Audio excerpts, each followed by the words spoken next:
not all that troubled by being Frogmarched to the head. I mean, I think she's just sort of like, yeah, let's see where this goes. Frogmarched to the head sounds hilarious. Well, I mean, it's a weird name for whatever this like chamber is. Like I know, and we're on a ship. It's like, the climax of this book happens in a toilet.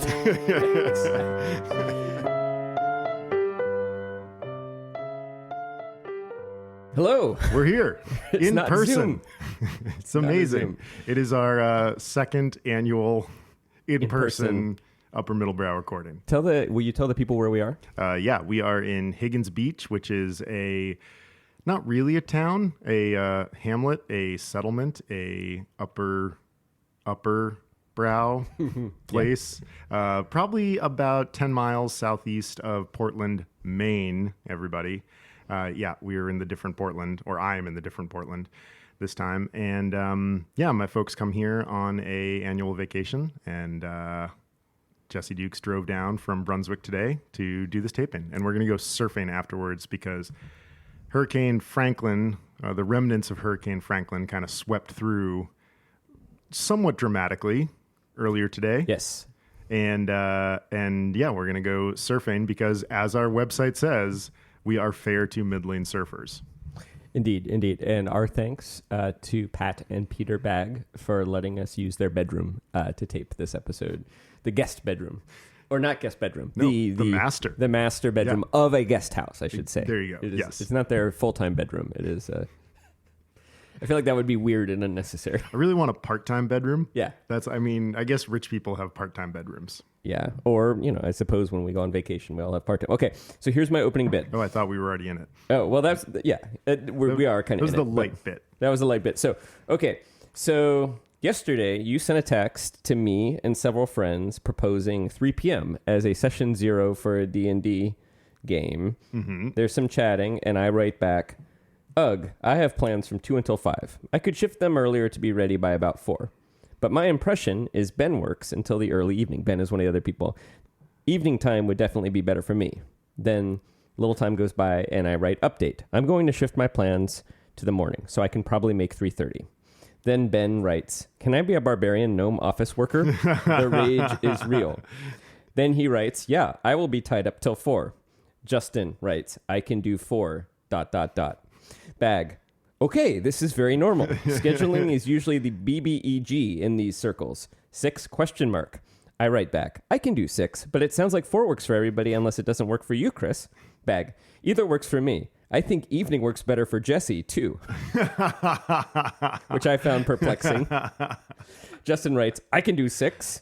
I write again. I moved my afternoon plans around so I could make either 4 or 6 work, or 5. So I'd say whatever is best for Ben and Justin. Justin writes, either work. I write, works for me. That was an accidental sort of auto reply. Then you write, Ben/Jesse, can you do 6? Ben writes, I will be fatigued after raging for 10 turns, but yes. Ben writes, funny, not funny. Somebody gives him a funny emoji. I write, I am Jesse. And yes, 4, 5, and 6 all work. I'm starting to wonder if you're not getting all of my messages, though. Justin Reich, funny. Looks like we are good for 6. Bag, are you getting Jesse's messages? Bag, I am getting messages. I will start a new thread that Marlena involved that confirms 6 p.m. includes the Zoom leak. Okay, and then it continues. Yeah.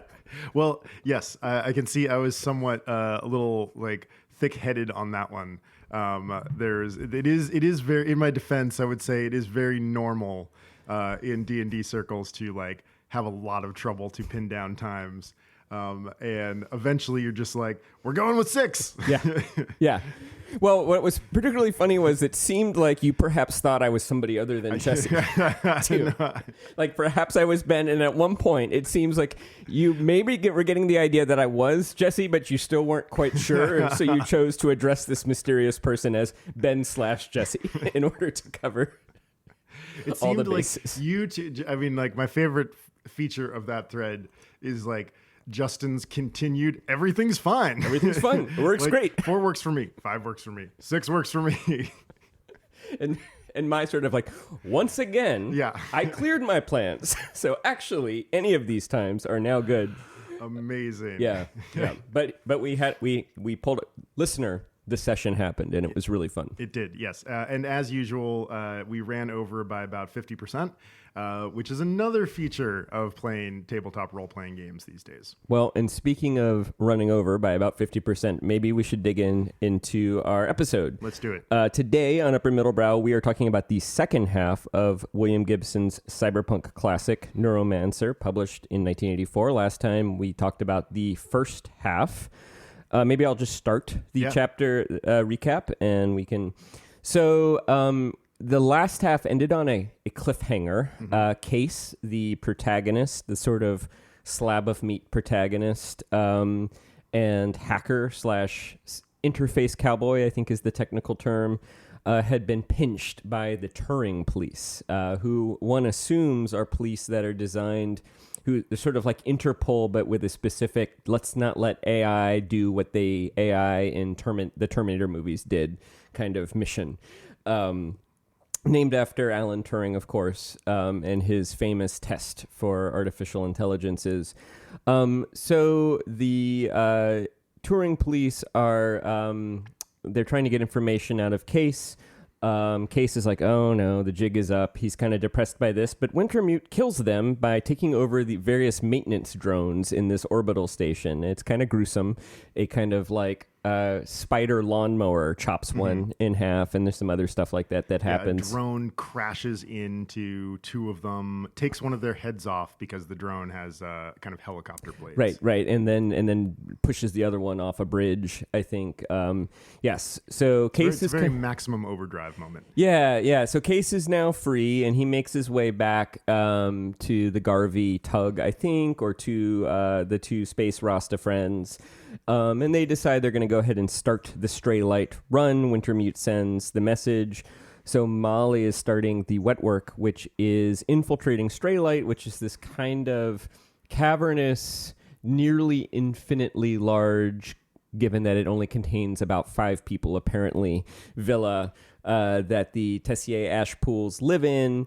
So she's starting to go in there and sneak around with the goal of kidnapping 3 Jane Marie France Tessier Ashpool, the youngest scion of the creepy family. And who we think has the true name of this AI that is causing some problems that is kind of eventually the MacGuffin of the whole book. She has a MacGuffin. There's sort of like 3 or 4 MacGuffins, but it's sort of like, it's like one of those plots where you have to assemble the 3 MacGuffins together, kind of like the Fifth Element or something like that. Totally. So Case starts the Stray Light run with Dixie Flatline, starts hacking, which actually turns out to be kind of anticlimactic because it's really just like, unleash the Chinese virus. Yeah. And then the stuff that, the thing that this book is famous for, the depiction of cyberspace, to me, 40 years later is kind of underwhelming. It just looks like you're watching like a video game. Like a bad video game. Like a 16 or 8-bit video game. Right, yeah. There's big red shapes. Yeah, it's like an RGB, like only. And it like the Chinese computer virus, for all its sophistication, appears to be like a giant green cube that slowly grows over kind of the exact amount of time necessary to get just up to the finish of the Stray Light run. Right. And this, I think what's being hacked in this case is Wintermute, the AI's mainframe, which I would also say, based on what I now know about hacking, probably is redundant to what Molly is doing. It sort of feels like if you can get like one of the leaders of the corporation to give you her passwords, you probably don't need to hack the mainframe. But whatever. Yep. It's 1984. We don't know how this stuff works. The other thing that kind of happens, and then I'll switch over to you, is that Armitage is going increasingly crazy. Corto, right? Corto. His actual identity sort of reemerges and is somewhat confused, kind of seems to be aware that Wintermute isn't an AI, but has him confused for his general. He's going nuts, and Wintermute arranges for him to basically accidentally eject himself into vacuum of space. Case is upset about this, not because he particularly cares about Armitage / Corto, but because he's afraid that he'll lose his ability to kind of undo the poison that Armitage has put in him that will cause him to revert back to not being able to jack into cyberspace. And I'll turn it back over to you. Yeah, there's some odd kind of narrative business about the bigger spaceship that Armitage is on, and the Marcus Garvey, which is a tug, which is kind of attached to the bigger spaceship. A little hard to follow. It's a little hard to follow.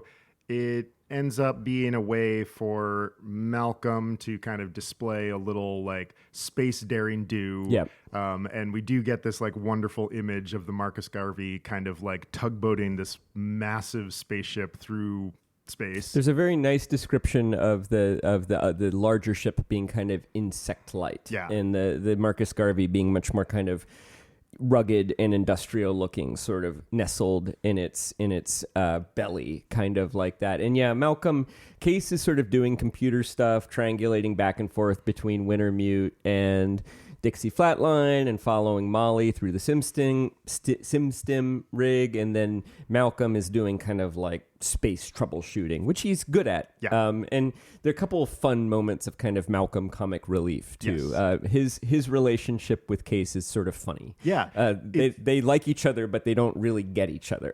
It's one of my like favorite bits of. It's a little like Han Solo and 3PO. A little. It also, there's a moment, and it really reminds me of traveling in East Africa, where right around this time, they're actually Case thinking about giving up. So are Malcolm and his other Rasta friend. But Case basically says, look, I don't want to leave Molly behind. Mm-hmm. Oh, and also the sacks of poison. So maybe we should stick it out. And Malcolm kind of smiles really big, as though this is what he's been waiting for Case to say. And he's like, yeah, I'm with you. And and Case is like, I don't understand you guys. And Malcolm says, no understand you either, man, but we all have to walk on Jah Love or something like that. And it really does remind me of sort of interactions I've had cross-culturally, where it's like, I don't quite know what that conversation was, but we seem to be in agreement and we seem to like each other, so let's just keep going. Yeah. Malcolm is a version of Amos from The Expanse. Okay, he's kind of he's kind of like the muscular guy with maybe a dark backstory who at this point is like, all right, cool. If you say we're going to go kill people, we're going to kill people. Yeah. And I'm not really qualified to say whether the depictions of the Rastafarian guys are sort of culturally accurate or sensitive or not. I find them enjoyable, but it would not surprise me if somebody who was closer to that culture found them to be a little bit condescending too. I did a little digging on this point. We'll probably come back to this later.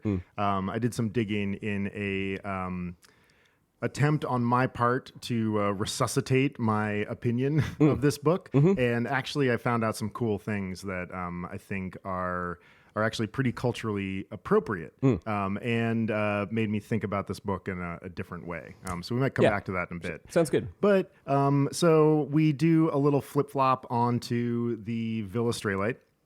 And this is another one of the features where the technology kind of exists in service of the narrative. Like, you can imagine Gibson being like, crap, okay, so I've got this character, but he's plugged in most of the time, and he's kind of interacting with Malcolm here and there. I figured out how he talks to the Dixie Flatline. I figured out how in the world am I going to do the narration of Molly when I've established that this is a third-person limited book? Right. He's like, oh, I've got it. All right, there's something, and he does a great job of setting this up early in the book.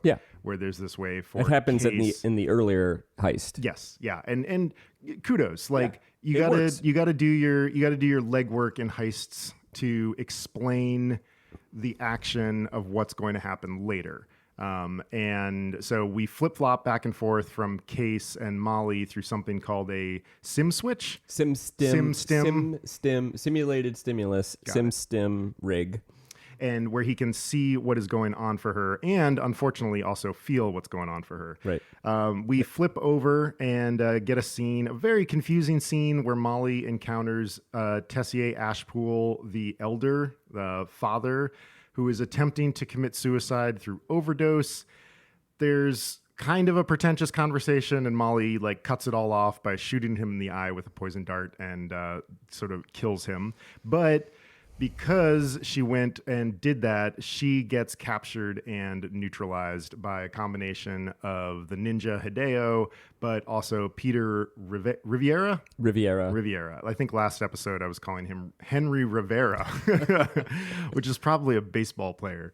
Yeah, Peter Riviera has kind of turned to the other side and has allied himself with the Tessier Ashpools. So Molly is in their clutches, but it looks like there's a glimmer of hope because 3 Jane is kind of interested and curious about Molly. And then we get the scene where Case and Malcolm decide to go and rescue Molly. One of the justifications is that the Rastas are warriors, and they see a kindred spirit in Molly, and they want to help go and get her back. Yep. Case, during some of his brushes with the AIs, does kind of get momentarily neutralized by Neuromancer, who is the other AI, the one that we've been calling Rio for a bit. And he gets kind of sidelined in a cyberspace. The conceit here is that Neuromancer is kind of hoping that if he keeps Case in this particular cyberspace long enough, in real life, he's flatlining and his brain is going to die. Neuromancer will be safe. Wintermute won't get erased, and everything will kind of keep going as planned. Case spends some time in this particular cyberspace. Linda Lee is there. I call this scene the last temptation of Case. Excellent. It's also, there's a very, very clear and also very odd echo of the scene in the movie Annihilation, which came out a few years ago. And I have these same issues with as Neuromancer. But in a wonderful, I mean, I kept experiencing a lot of things where I was like, oh my God, this book has been mined repeatedly for cultural nods. The way that Malcolm rescues Case is he takes his headphones and sort of puts them over Case's ears and plays Rastafarian dub through it. And Case can kind of hear it coming, very similar to the way that Sadie Sink's character in Stranger Things is brought back from being killed by Vecna by Kate Bush's running up the hill. He also gives him a mega shot of speed. That's right, yeah. At the same time. Which does not occur in Stranger Things. Beta, theta, phylamine or whatever. Oh, that's right. He gives him the drug that it's like the one drug that still works for the Case. Very gnarly drug that Case has had 2 times. So I'm gonna kick it back over to you to take us to the end. So we have this final confrontation. Case comes out of his and one does have the sense that Case has made a choice. You know, that Case is somewhat tempted to just live out the rest of his life in Neuromancer's kind of fantasy world that he's created. He's provided him his ex-girlfriend, Linda Lee, who seems to be maybe a construct, like her brain was scanned too, and maybe that's why she was murdered in the first place. There's some hint of that. But then we have this final confrontation where Wintermute guides Malcolm and Case. Malcolm is there for muscle. He's carrying this sawed-off shotgun. Again, trying to rescue. He likes Molly. They like Molly, and so they don't want to leave her behind. Case, the motivations are a little bit mixed up. They come into this giant, cavernous kind of throne room that is enormous and sort of full of shadows. You kind of think of it as like the Alhambra in space, sort of like that. It's got a pool, sort of like a penthouse also. It's got kind of aspects of that. In there, 3 Jane has really been kind of charmed by Molly at this point. So even though Hideo the ninja wounds Malcolm with an arrow, they bind his wound, and it's all pretty collegial at this point. And 3 Jane's, and this is really angering Peter Riviera, who's sort of trying to become 3 Jane's like lover and patron and sort of, vizier, heir to the throne. He's Jafar. And yeah, exactly. And 3 Jane's kind of over Peter Riviera at this point. And so finally Riviera goes too far and tries to murder Case with the Fletcher. Riviera blinds Hideo with his illusion ability. But Hideo is just sort of like, oh, this is going to make it even more fun to kill you. Because Hideo, is this vat-grown ninja. who interestingly becomes a little bit sort of admirable, I feel like, at this point. Like, or, even it's weird how kind of the antagonists and protagonists switch a little bit. So Hideo goes chasing after Peter Riviera, and once he's gone, there's nobody left to guard 3 Jane. And Malcolm's like, well, I've got a shotgun, and I'm going to blow your head off unless you take us to the thing we're looking for. And 3 Jane's kind of all sort of dopey and drugged up, and it's like, okay, sure, whatever. And they go to the room. The head.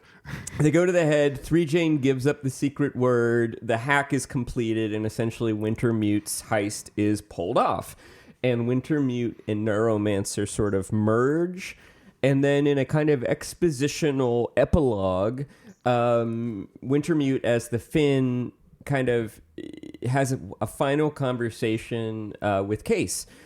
Case, Molly, Malcolm, basically everybody who survives is sort of paid off and is given the chance to live happily ever after. And Riviera, we assume, is dead.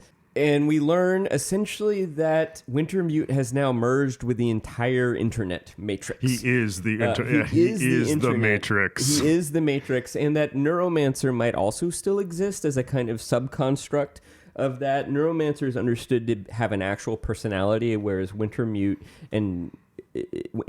can only interact through kind of other people's personalities. But then Wintermute says, I could use this power to take over the world and, do the Terminator thing, I suppose, but I'm not really interested in that. I just want to talk to the other one like me in like Alpha the Centauri. aliens. And Case, I think, says, no shit. Yeah, exactly. I mean, basically, Wintermute's like, I'm incredibly powerful. I have godlike power, and therefore I'm no longer interested in the world of mortals anymore. Or this book. Take it easy, Case. See you around. And then you can hear William Gibson be like the sweat running down his brow, like the pilot in Airplane being like, how the fuck do I get out of this? Well, yeah, and it is a kind of, it's sort of like, it is, I'll talk about this more later, but we do have the sense that Molly, Case, Malcolm, Hideo, even 3 Jane, but to a lesser degree, are just kind of like chess pieces in this sort of broader game being played by these kind of demonic or godlike beings. And then I guess the sort of other epilogue is that Case and Molly have a romance for a while, but Molly eventually leaves a kind of kind-hearted kiss-off saying, I forget how she puts it, but she needs to keep her edge. She's sort of not cut out for domestic happiness. Yeah. And so she leaves. Case apparently lives more or less happily ever after, and that's the end, right? I think so. Yeah, I love that basically his payoff for saving pretty much humanity is like enough to get him an updated cyber deck. Right. Yeah, I got the sense that they could live off it for a few years, right? Like he maybe got like $500,000 money or something like that. Chris Begg, you were a little bit let down by the first half of this book. Did it get better? Yes and no. The problems that I identified last time are still very much there for me, and I've got a reading that I think will do a microcosm of why for me.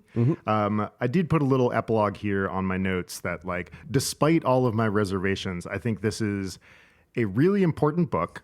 And I think you can really see the beginnings of a good but probably not great writer cracking his first novel.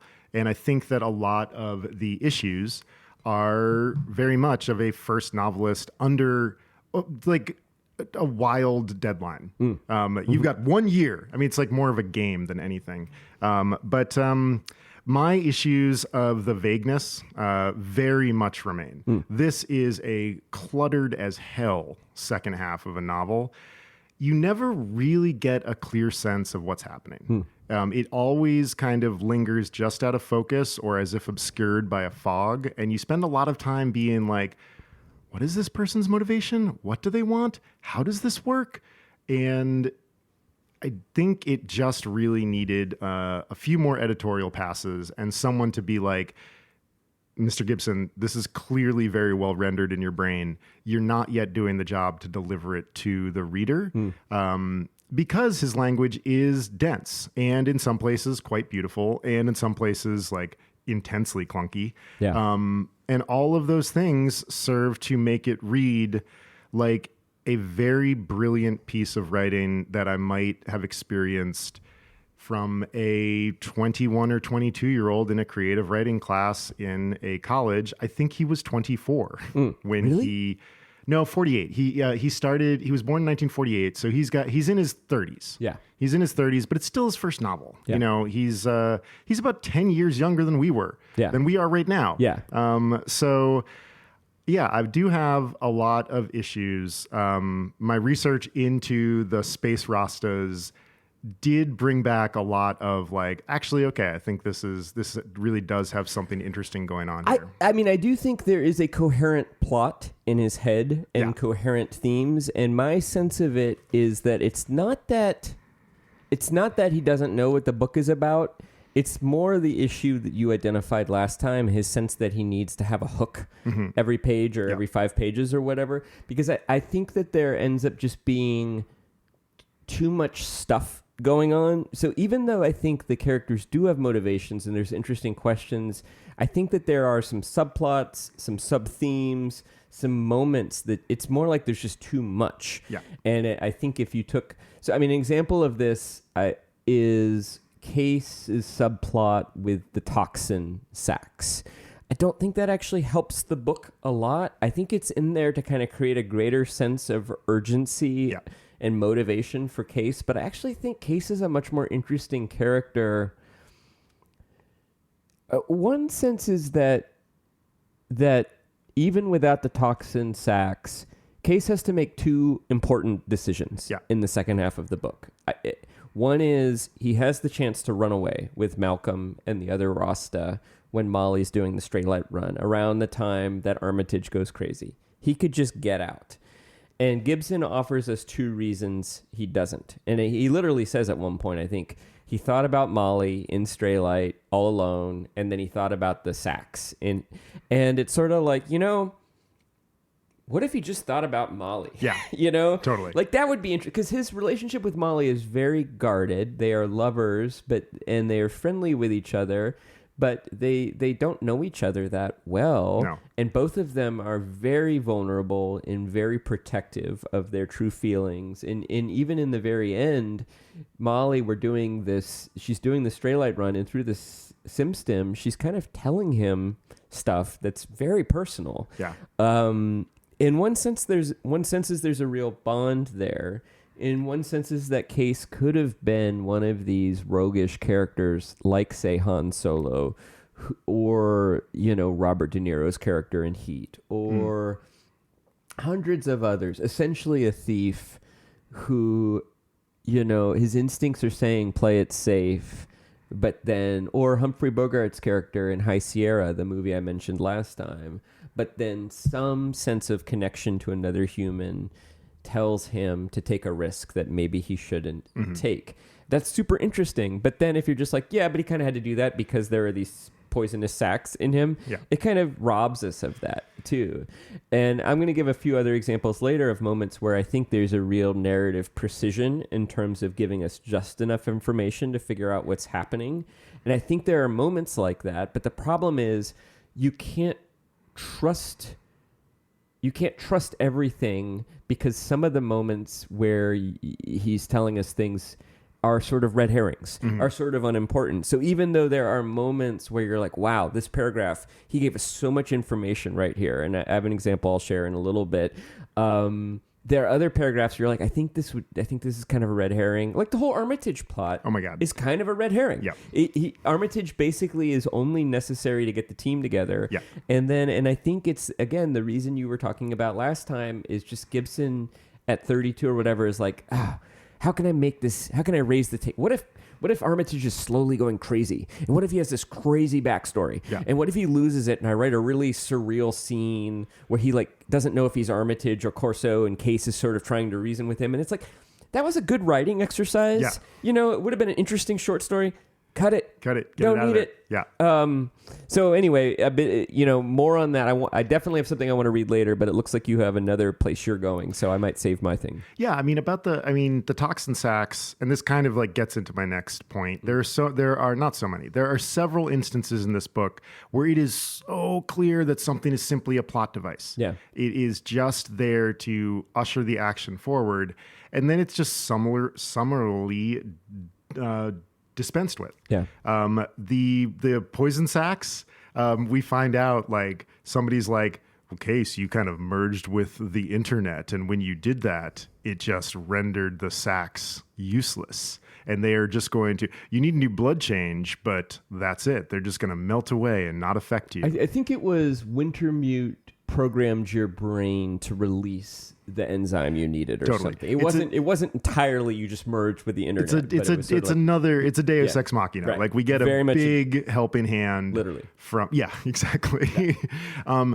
And the other one, which is this question here about evaporating obstacles, the sacs are one. Yeah. Hideo goes off to chase down and kill Riviera.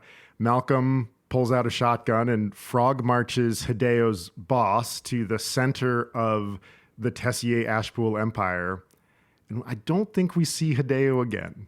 I think that's right. And it's like, what the heck? This guy is supposed to be like a food processor of a ninja, right? And is able to do anything while he's blind. Why doesn't he at least show back up? And there's a scene of 3 Jane maybe calling him off, but there's an opportunity there. But you can see that Gibson is like, well, all right, we used him to get rid of Riviera, and he's kind of out of the picture, and it's clumsy. Yep.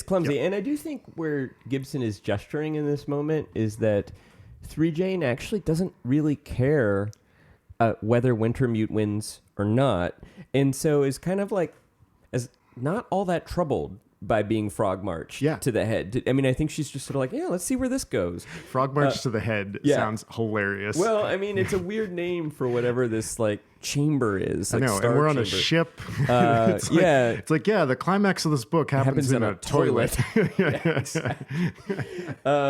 is.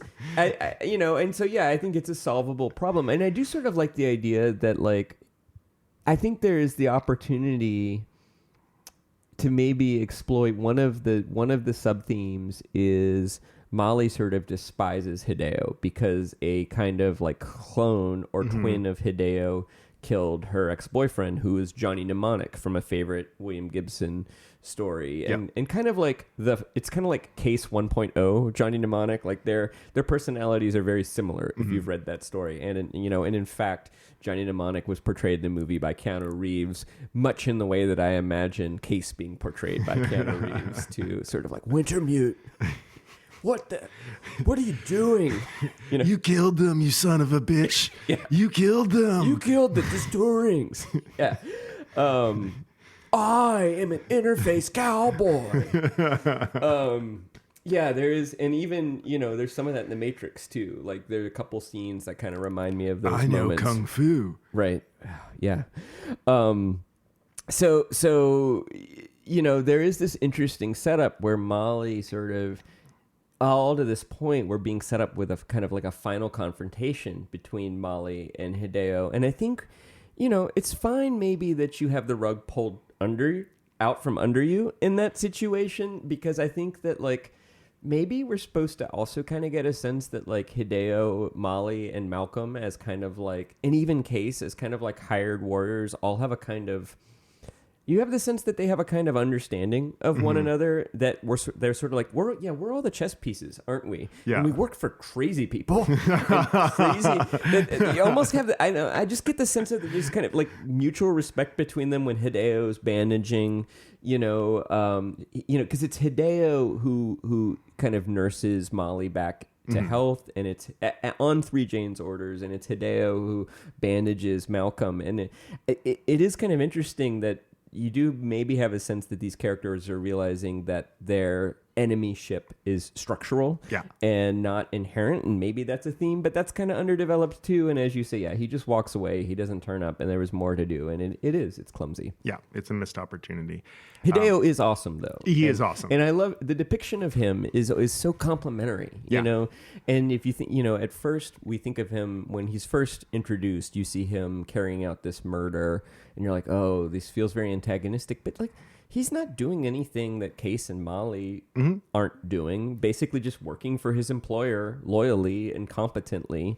And not with any particular cruelty, as far as I can say. Like, if 3J needs him to kill somebody, he does it. But he doesn't seem to take any pleasure in that, except for when he stalks Riviera. But you know, Riviera is such a creep. Yeah, he's such a dick. I mean, one of the nice things about this book is, like, so we get a ninja character, but it is totally stripped of our usual pretty bad and inaccurate cultural assumptions about what a ninja is or what one looks like.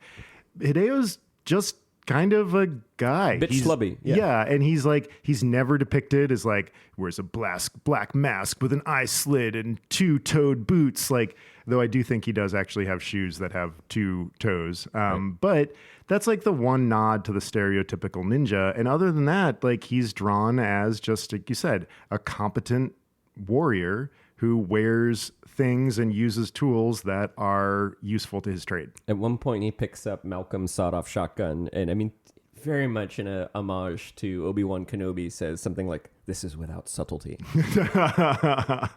which a double-barreled sawed-off shotgun is indeed without subtlety. Of course, especially when Hideo is wielding, I think, like a ceremonial bow with these like very intense arrowheads. Right. Yeah. I've got a reading that's sort of a distillation of why I struggled with the book, but I've just talked a bunch. I was wondering if you want to go somewhere else. You know, why don't you do your reading, and then I'll do my reading. Mine kind of fits in, like, if we're going to say something complimentary about Gibson, that like he just did some good things with Hideo and Case and all of these like sort of proletariat warriors. This swerves in the other direction of places where he just misses. Why don't you do yours? Mine is more complimentary. And mine is on the theme of, like, I thought this was brilliant. I wish he did this more and the other stuff less. Okay. So this is the passage that really put me in, oh, I'm back teaching creative writing again. This is the beginning of a chapter. She missed it by a fraction. She nearly cut it, but not quite. She went in just right, Case thought. The right attitude. It was something he could sense, something he could have seen in the posture of another cowboy leaning into a deck, fingers flying across the board.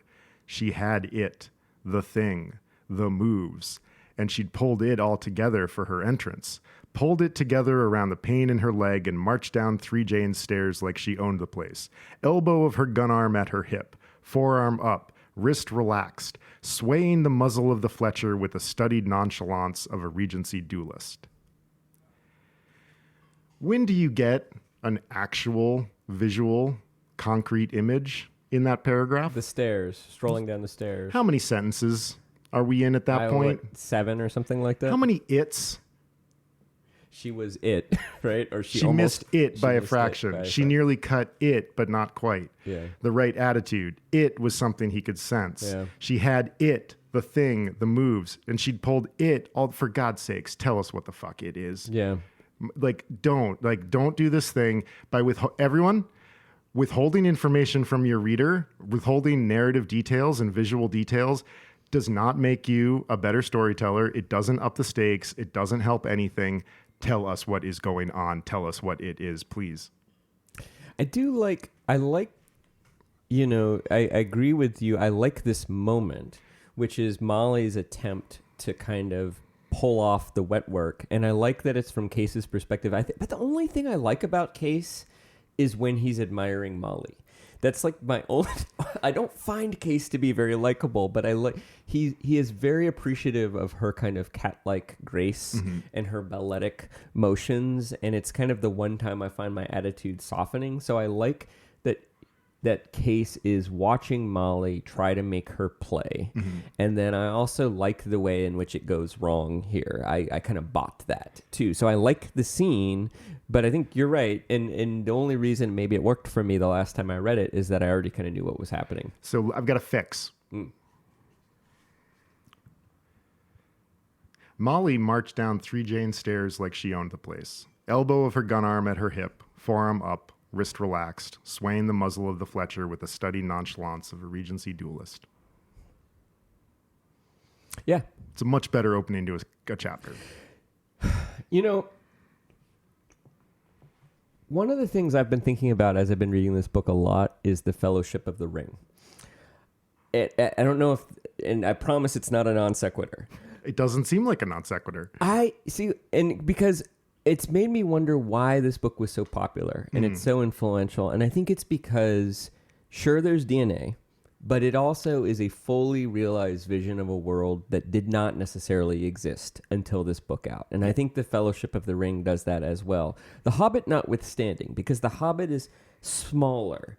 It is more claustrophobic. It is more roguish. It is less heroic, right? So when you get to the Fellowship of the Ring, suddenly this world has like a 3,000 or 5,000 year history. And there are these epic fights. And this character we heard about in The Hobbit, not the Necromancer. I almost slipped and referred to him as the Neuromancer. The Necromancer is revealed to be another aspect of the ancient enemy. And it's this big, broad world. But if you were to give me the Fellowship of the Ring and say, we'd like you to cut 100 pages out of that, I'd be like, yeah, no problem. Yeah. Easy. Easy. Bombadil, gone. Bombadil, gone. And then there's some other stuff, too. It gets a little harder after that, but I think Bombadil gives us like 90. Probably the Barrow-wights are gone. I don't know. Maybe I'd find a way to get the Hobbit some swords. Maybe I would keep them. But the Barrow-wights, to me, are just sort of like the prequel to the Ring Wraiths. Yeah. They're just kind of like another version of the Ring Wraiths, but not as interesting. So, and like probably we would get to kind of like the way the movie did it. I think this is one of the things those movies got right, which was got us to the writers riding into the Shire and scaring the hell out of our protagonists sooner. Because that is awesome. Yeah. And there is this kind of build. I mean, I even remember reading that book and they're like, we'd better get out of here soon. Sauron knows about us. He knows the ring is in the Shire. He'll be sending his minions. And then they're like, the summer went by.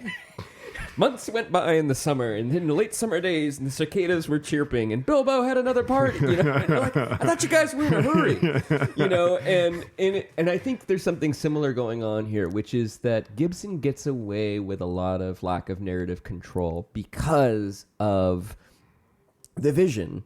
Yeah. And because ultimately I sense the vision is coherent in his mind and it comes through. And I think another thing, because he gets away with it, he also engenders close reading. And in certain instances, the close reading does bear fruit.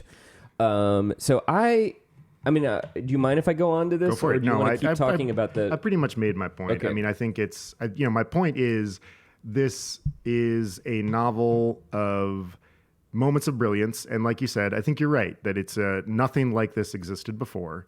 And his flights of fancy are wonderful. And I really enjoy that.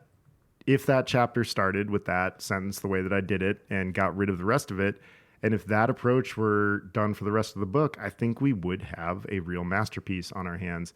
Gibson has spoke somewhat slightingly of this book. He said about his younger self, I think I'd buy that guy a drink, but I certainly wouldn't loan him money. Yeah, that's funny. Unlike Terry Carr.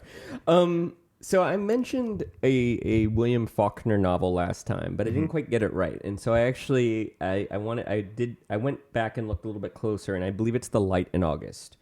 And so here's the passage I was referring to. She had lived there 8 years before she opened the window for the first time.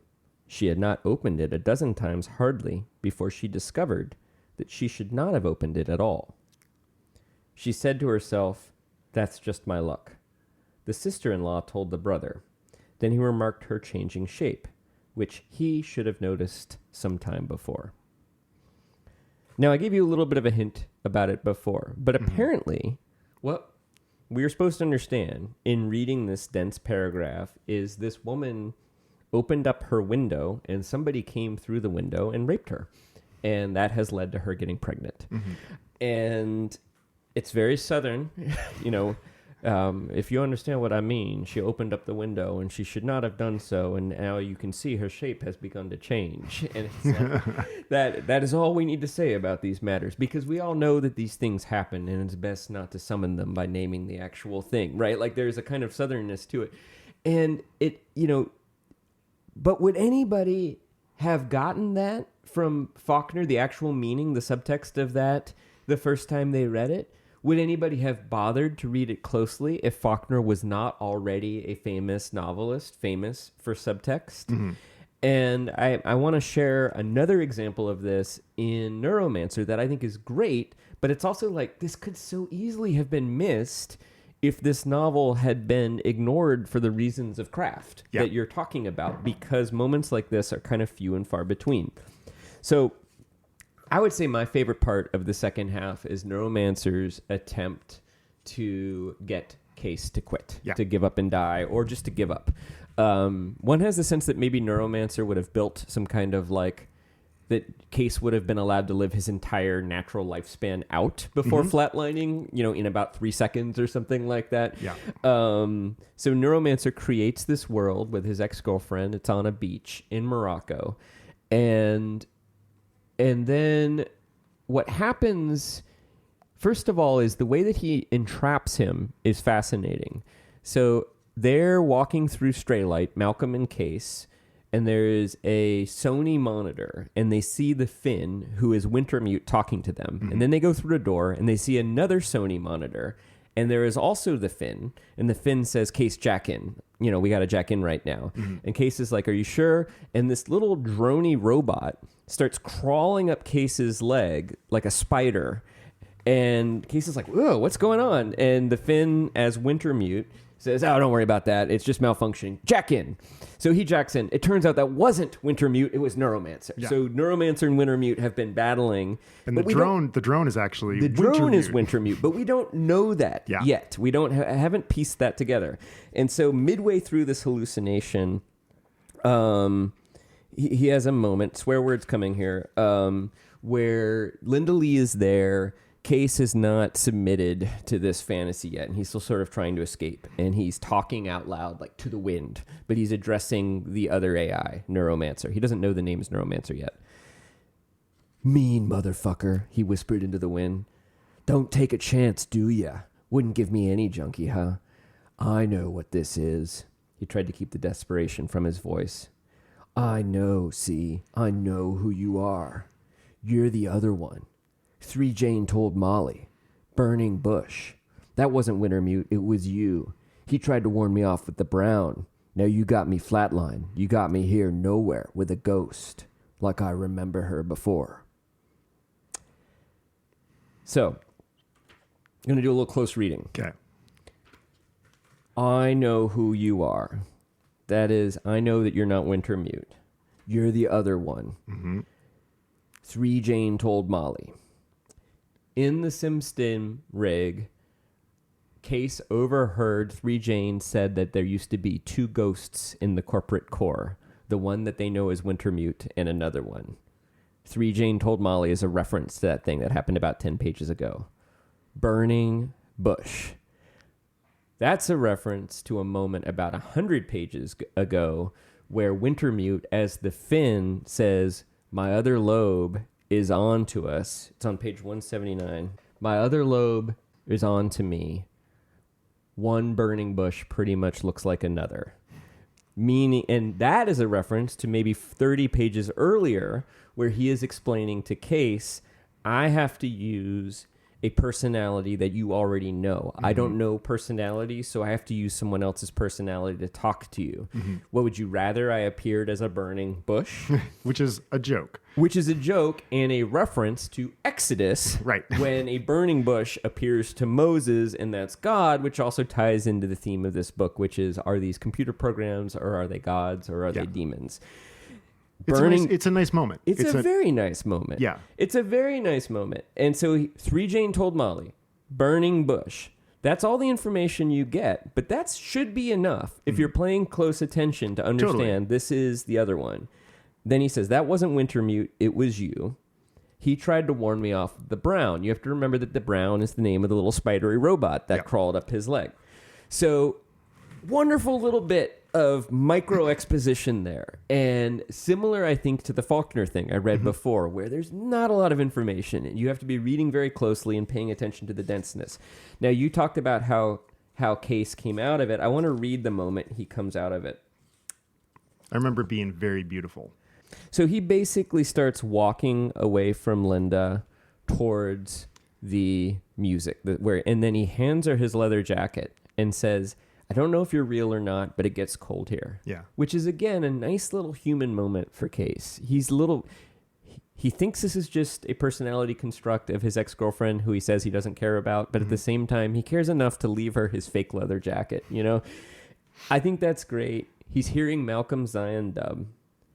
There was a gray place, an impression of fine screens shifting, moire, degrees of halftone generated by a very simple graphics program. There was a long hold on a view through chain link, gulls frozen above dark water. There were voices. There was a plane of black mirror that tilted, and he was Quicksilver, a bead of mercury, skittering down, striking the angles of an invisible maze, fragmenting, flowing together, sliding again. Case, Mon, the music. You back, Mon. The music was taken from his ears. How long? He heard himself ask, and he knew his mouth was very dry. 5 minute, maybe. Too long. I want to pull the jack. Mute say no. Screen going funny. Then Mute say put the phones on you. He opened his eyes. Malcolm's features were overlaid with bands of translucent hieroglyphs.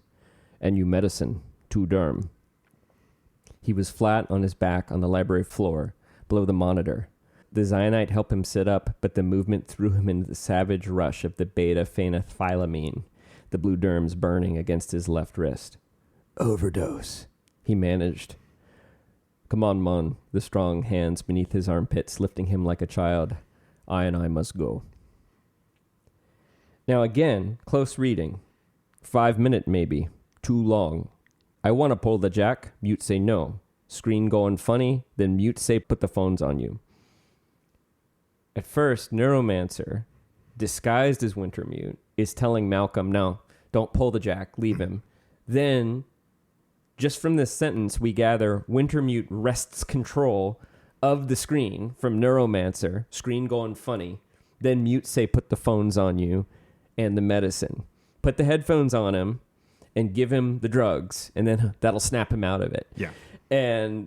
And then now, and for the rest of the climax, he's high on beta-phenethylamine, which I feel like there's too many drugs in this book. And again, there's a little bit too much. And maybe would have been better if the music was enough. Mm-hmm. Because I think also this is the second important choice that Case makes. It is the same choice that Jesus makes in the last temptation of Christ, which is he's being tempted with a opportunity to live out his life according to a fantasy. Mm-hmm. He's got a beach, he's got a girlfriend, there's plenty of food, the seagulls are singing, he doesn't have to hack, he doesn't have to go. And, you know, you'd want to think, well, he's actually making the choice towards the end of the book that Neo makes at the beginning of The Matrix. Yep. Red pill versus blue pill. He's choosing the real world. He's making the choice, the opposite choice of what Cypher, played by Joey Pantoliano in The Matrix, makes, which is to betray his friends in exchange for a fantasy like the one that Neuromancers offer. It's really all pretty profound. Yeah. And he's giving us just enough information. And I think that was beautifully rendered and wonderful and very interesting, but there's just too much stuff going on. Totally. The only reason I picked it up, this is the third time I've read this book, and I only picked it up on the third time, and I only picked it up because I'm reading it closely for a podcast. Yeah. You know, and it's like, it makes me wonder how many great moments and potentially great moments in literature have been overlooked because nobody ever read the book because the book was full of, you know... Too much crap. Yeah. And the other moments got overlooked because it's not Faulkner, it's not William Gibson, it's not somebody who's famous, it's somebody who's a pretty good writer. Mm-hmm. And I would argue that actually It's been a very long time since I've read Light in August. It is a very dense book. I think it's like junior year of college. But I think like what you're talking about, we've talked about this before, the E.M. Forster thing. Like you have two tools when you're reading a book. You have intelligence, which notices things, and you have memory, which picks up things that you noticed before. And what you're talking about is deploying both of those things. The burning bush is a very nicely placed, tasteful, Mr. Gibson, use of an illusion that sends the message of the book. An allusion to an illusion to an illusion. Right, exactly. But is in keeping with this idea of spirituality and like bigger picture stuff. Yeah. And that is a very effective passage, I think. And I don't remember if there are earlier details in Light in August that would clue you into what all of that stuff means. Yeah.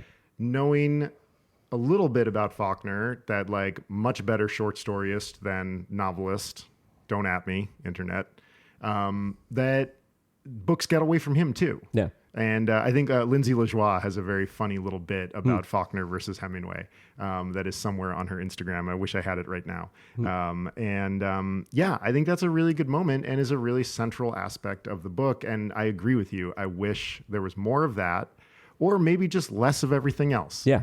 Yeah. It doesn't need to be more. It just needs to be less of everything else, I think. Although maybe then it would only be a novella. I don't know.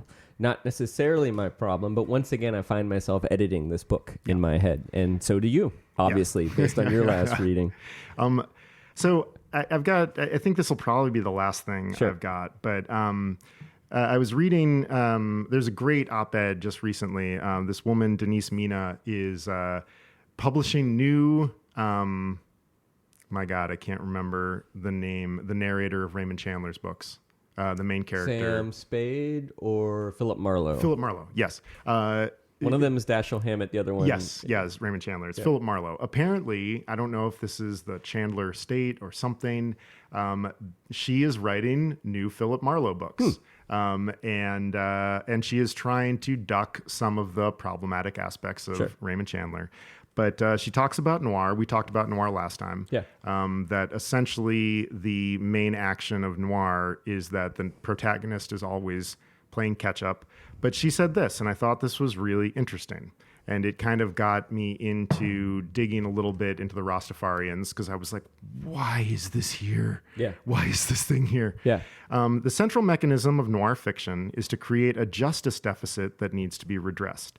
Shock and violence disarm the readers and heighten their indignation. That way, they are not being preached at, but invited to engage. Whereas whodunits and cozy crime are puzzles solved with a drip feed of clues, noir depends on the reader's sense of fairness. There is no better form to explore social injustice and, sometimes, nudge the dial of change a little bit. Okay, the Rastafarians. Babylon in Rastafarianism tends to stand for the excesses and problems of the West. Right. Slavery, greed, capitalism, whereas Zion is the promised land. Right. And in some beliefs, that's Ethiopia. Haile Selassie is the first kind of like the head of Rastafarianism. There is a moment in Neuromancer where Case has, I don't think it's Malcolm, I think it's Errol, the other Rastafarian, jack in for a moment and look at cyberspace. Yeah. And Errol jacks in, and Case leaves him in there for a second, and then he comes out, and Case says, "What did you see?" And Errol has a very sad expression on his face, and he says, "Babylon, man." Yeah. And if you start reading this book as a Marxist/socialist text where the proletariats are the characters arrayed against the forces of capitalism, it begins to fall into place a little bit better. Yeah, yeah. And you can start seeing why this book became so popular. Because if you drop a book with this much style that has a Marxist bent in the middle of the 1980s, you have the ingredients of like a real runaway hit. And I think including the Rastafarians is this sort of amazing 20 or 30 years ahead of its time attempt from a white writer to give a black culture the play that it deserves. Yeah. And And I read this little piece from Denise Mina and was like, oh my God, William Gibson is writing a cyberpunk Rastafarian Marxist treatise. This is amazing. And it turns out there's a lot of dissertations in Canada written about Neuromancer. A lot of the stuff that I went digging about this, I found in like PhD and like Canadian and American and cultural studies stuff. And it definitely like brought me back around. And I think the place that I'm landing is the place that you're landing. This is so close to being a great book. There are moments where it's really well written. There's moments when it's just a clunk fest, but I really think the ideas are pretty amazing. I think Gibson feels the same way about it these days. Yeah, no, I think that's right. And I should say, I said that I thought maybe his depictions of the space Rastafarians were a little bit condescending, and that is in the particular. I think in the broad sense, he is clearly using them in contrast and as foils to the Tessier Ashpool clan and to Wintermute. And there's the reference that you gave to cyberspace. Malcolm at one point later, when they're talking about leaving, maybe it's Errol, maybe it's Malcolm, basically says, this battle between the Tessier Ashpools, Wintermute, and Neuromancer, this is just a Babylon conflict. It's not our fight. Let's get out of here. Yeah.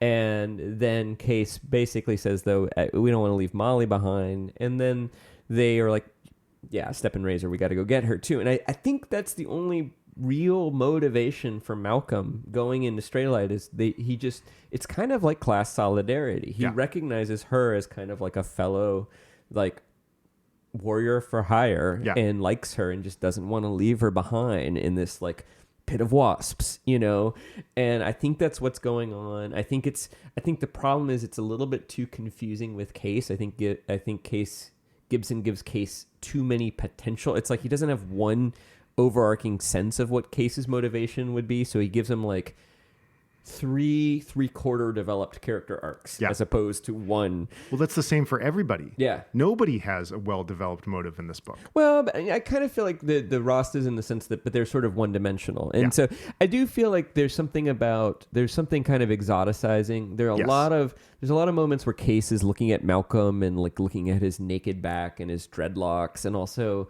his description of Neuromancer as the Brazilian boy with his bright red gums. There is a kind of exotization of non-whiteness, kind of noble savage quality to both of those things that, again, I don't think it's something that William Gibson is doing on purpose. I think but I imagine that if I were Jamaican, I might find that a little bit insulting. Totally. It works. I'm fine with it personally. Yeah. I'm aware. I'm like, that sort of seems like it's condescending. But I don't know. Maybe somebody who's Rastafarian would read this and be like, yeah, it's great. He nailed. That's exactly how our people would behave in this situation. I don't know, but I agree. I agree that. I mean, I think it is a great book with flaws, and maybe your definition of a great book is, I think we're on the other side of a narrow wall. Right. I think this is a very good book with enough flaws that disqualify it from becoming a great book. And I think you're saying it's a great book with some flaws, but it's still a great book. Well, in the same way that I think that The Fellowship of the Ring is a great book. Right.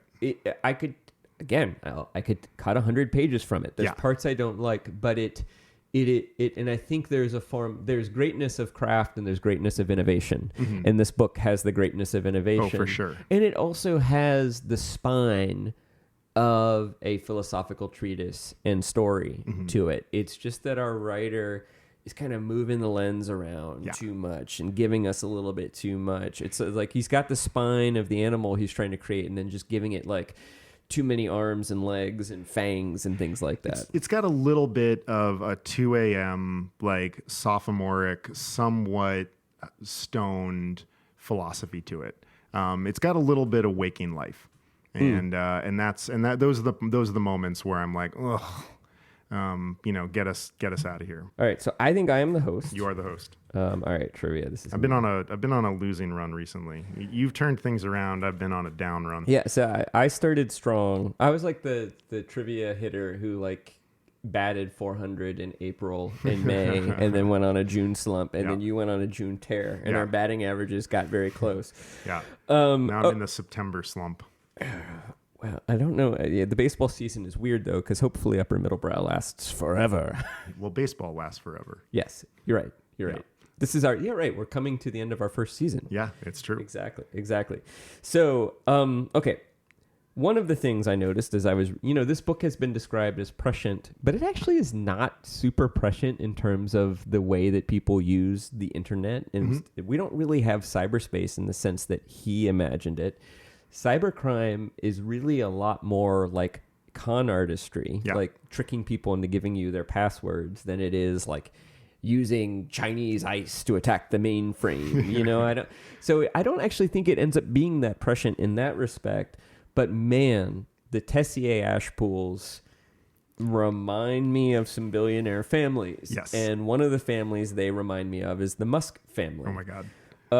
So which of these, I'm going to give you 4 nodes of resemblances between the Musk family and the Tessier ash pool, and one of them is fictitious. Okay. So one of these is not true. Okay. A member of the Musk family has overseen the creation of a powerful artificial intelligence mainframe. B, the Musk family has successfully used the ambiguities around laws governing orbital objects to avoid regulation.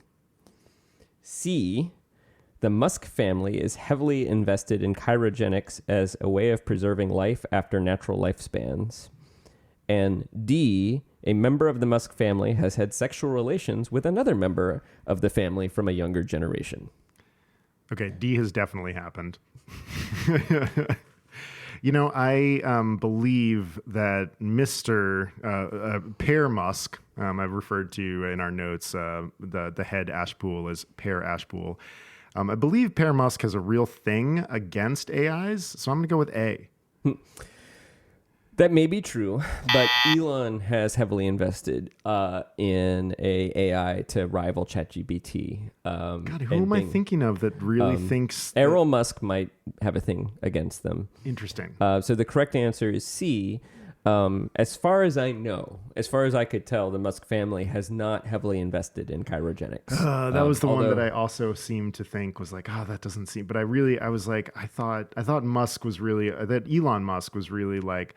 No, AIs are going to kill us all, but maybe I'm thinking of another Silicon Valley tycoon. Yeah, I think that kind of rings a bell. Yeah, too, and I'm not sure. Yeah. I'm not sure which one. Oh God, another swing and a miss. Okay, well let's see if you can keep your hit streak going. All right. Okay, so Gibson wrote Neuromancer on a typewriter since in the period that he was writing it, like 82, 83.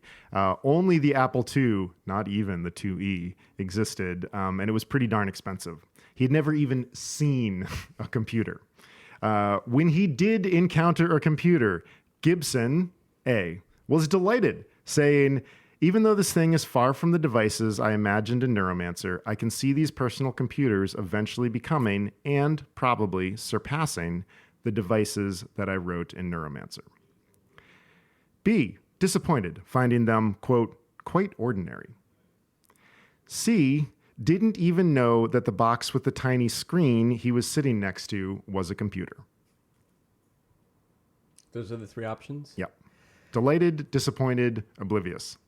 Years ago, I would say in the 90s, I watched a video documentary where William Gibson was interviewed about this, and I remember him being disappointed, and specifically disappointed at the loud, clunky sound the hard drive made when it loaded up. So, well, I still think that C is plausible. I do remember him expressing disappointment because he thought that computers would be these sort of sleek, silent, demons lurking in the corner of the room, and they turned out to be these kind of mid-century industrial loud sounding boxes. Yeah, they're the garbage droid in the Jawa's sand crawler. Exactly. Yeah, you got it. Disappointed, finding them quite ordinary. I even enjoyed writing a Gibson-esque desperate sentence for the first one. Yeah. But nice work. You continue the hit streak. I continue to miss the ball.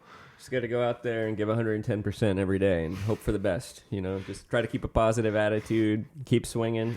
Sometimes the bat's singing, sometimes it's not. But I just try to go out there every day and do the best I can. I mean, especially if there's Dippin' Dots involved. I mean, I thought that I got to get out there. I got to win some, we win again. That's another day of Dippin' Dots. That's another per diem. Chris Bagg offered me some Dippin' Dots to blow this quiz, and I was tempted. But I decided that Dippin' Dots actually I can afford on my budget. Yeah. JPD, will you read this book again? Wow. I didn't actually think about that before. I probably will. I seem to read it about once a decade, and I always find something new when I do that, and it's very, very dense. So probably in another decade, it reads pretty quickly at this point, especially now that I know what it's about. I think so. I think so at this point. Especially, and I now know the plot, and so even on this read, I found myself noticing little details because I was spending less time trying to puzzle together the plot, and that like the little thing that I shared with you about burning bush, 3 Jane told me, or screen went funny, then Mute said put the headphone, just all of those little moments that are delightful. I discovered them on this third read, and so I think I continue to find delights in it. So I think I will read it again. How about you? Yeah, I think so too.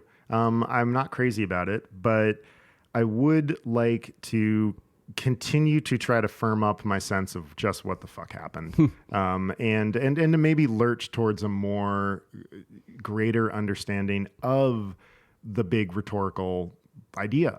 Yeah, because I don't think. I think he gestures at a lot of big rhetorical ideas. I don't think he quite manages to corral them into a effective piece of ice breaking. But I continue to be intrigued by it. It did pull my attention along in the same way it did when I was in the back of the car in Yellowstone National Park when I was 17. This time I was reading more for kind of the fascination of watching a car crash rather than then, which I think really was I really want to know what happens narratively. But I will give this another crack. I think it seems like you're a really big Gibson fan. You've read a lot of him, you've said. Yeah. And I'd like to read a few more books, and I'm interested. There's a trilogy. The Sprawl trilogy, and then I don't know. I always whenever a new one came out, I would always read it, and I finally read pretty quickly, even though I don't always understand. I do think, there might be. It's interesting that maybe if he had developed as a writer a few more years before getting his first book deal, maybe he would have developed some better habits, because I do think that for years you often had this kind of hapless protagonist plot where they're these sort of powerful agents. But I do think he's a very fascinating cultural observer, and sort of his imagination of how the powerful people would use technology and then how the rest of us would fit into that is kind of fascinating. I also think we talk about the weakness of the protagonist and decision points, and I think all of that stuff's there, but I also think maybe it's almost like there's an element of Greek tragedy in what he's doing. It's sort of it doesn't really matter what you're going to do, Case, because you're fated to merge Wintermute and Neuromancer together, and Wintermute and Neuromancer and the Tessier ash pools are far more powerful than any force you could bring to bear. And so this sort of idea that these characters are just kind of like chess pieces, and that the fates decide what's going to happen to us, and that there aren't necessarily big choices to make. It's a different kind of... Although now that I say that, I'm like, well, but Case did make a choice. Case made 2 choices in this book, and they were... You didn't necessarily know that it was important at the time, but the choice that... The choice that Case makes... The choice that Case makes to come out of the hallucination is sort of... That is the dramatic conclusion of the book. After that, it's all just mop-up, basically. Totally, yeah. So I don't know.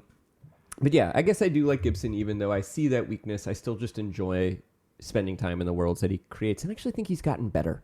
I think the last 2 books, like The Peripheral I really want to and read Spook that. Country, are probably the strongest things he's done in 20 years or something like that too. But the other ones, they're all fun. They all kind of there's one that's sort of set on a kind of like community of semi-homeless people who all live on Golden Gate Bridge. I think it's called the Bridge Trilogy, and that's set in more near future. I enjoy those as well. But anyway, what's next? Next up, we are continuing on in this series, which is called It's Not What It Seems. And we are going to be reading Philip K. Dick's masterpiece, I don't know, Do Androids Dream of Electric Sheep, which was the inspiration for the movie Blade Runner. And yeah, that's what is coming up next. Thank you so much for listening. A reminder that if you want to win a Brick Tune or name the other Magic Box 2 Bluetooth, all you have to do is send us some evidence that you have convinced a friend to listen to Upper Middle Brow. Whatever evidence you want to present is adequate for us. Upper Middle Brow is a Small Point production. Chris Bagg and Jesse Dukes are the 2 lobes of the UMB mainframe. Music by Ben Pajak and Jesse Dukes. Additional music composed by Pef King and performed by the Broken Spokes. Design and website by Chris Bagg. You can learn more about us at uppermiddlebrow.com. And as a reminder, everybody, Jesse and I are both writers and editors and can help you with your writing, podcasting, or editing projects. You can see some of our portfolios and learn more at our respective websites, chrisbagg.com and jessedukes.com. Check it out and get in touch if you want to talk about how we can help you with your projects, big or small. All right, let's go surfing.